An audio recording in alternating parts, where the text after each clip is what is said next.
அம்மா இந்த மட்டன் கூட்டி வந்து எப்படி ரெடி பண்ணீங்க சொல்லுங்கள். இது வந்து நான் முன்னாடி தான் செஞ்சாலும் எனக்கு டேஸ்ட் வர மாட்டேங்கி. நீங்கள் எப்படி ரெடி பண்ணீங்க சொல்லுங்கள்.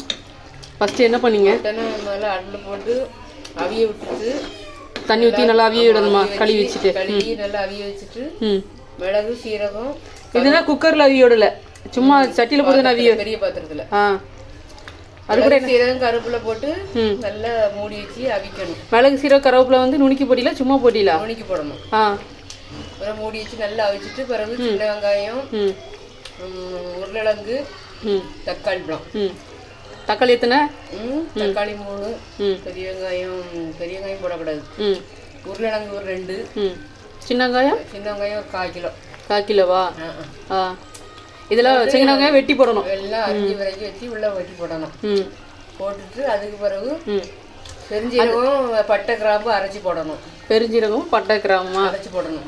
போட்டு நல்லா மூடிச்சு கறி நல்லா வெந்த பிறகு கடைசியில் தேங்காய் சீரகம் போட்டு தாளிச்சு விட்டுற வேண்டியது. மசாலா எப்போ போடுவீங்க? மசாலா கடைசியில் தான் போடணும். கடைசிலையா?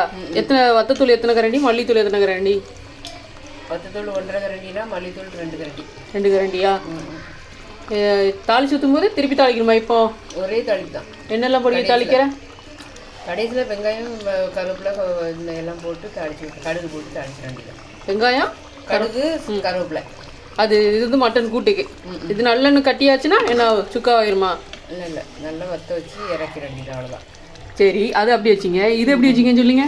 எது குழம்போ அதே மெத்தட். இது எப்படி இது தெரியல, சொல்லுங்க. எனக்கு இதை செஞ்சதே கிடையாது. நான் தண்ணி நல்லா தேவையாக கழுவிட்டு போதுமான தண்ணியை கூட்டி அடுப்பில் வச்சு வெங்காயம் நிறையா 1/4 கிலோ வெங்காயம், உருளைக்கிழங்கு, தக்காளி பழம் எல்லாம் நல்லா மூடி வச்சு அவிய விட்டு உள்ள. இதில் எத்தனை தக்காளி போடணும், எத்தனை உருளைக்கிழங்கு போடணும்? 3 தக்காளி பழம், 2 உருளைக்கிழங்கு, 1/4 கிலோ சின்ன வெங்காயம். சின்ன வெங்காயம் 2 கிழிச்சு போடணும். ஆமாம். அது கூட்டு வைக்கும் போது 2 கிழிச்சு போடணுமா, இல்லை நல்லா சின்னதாக வெட்டி போடணுமா? நல்லா பொடிசாக வெட்டி போடணும். இதுக்கு அதே மாதிரி தான் நீளமாக வெட்டி போடணும். வெட்டி போட்டுட்டு அதுக்கு அதே மெத்தட் தானே? இது அதே மெத்தட் தான். இது தண்ணி போட வைக்கி, அது இது தண்ணியாக இருக்குது, அது கட்டியாக இருக்குது, அவ்வளோதான். அவ்வளோதானா?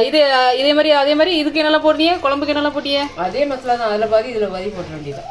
தாளிச்சு ஊற்றும் போது தாளிச்சு ஊற்றுக்கு அதே மெத்தட் போட்டு அதே மாதிரி தாளிச்சு ஊற்ற வேண்டியதான். அப்படியா? சரி, ஓகே.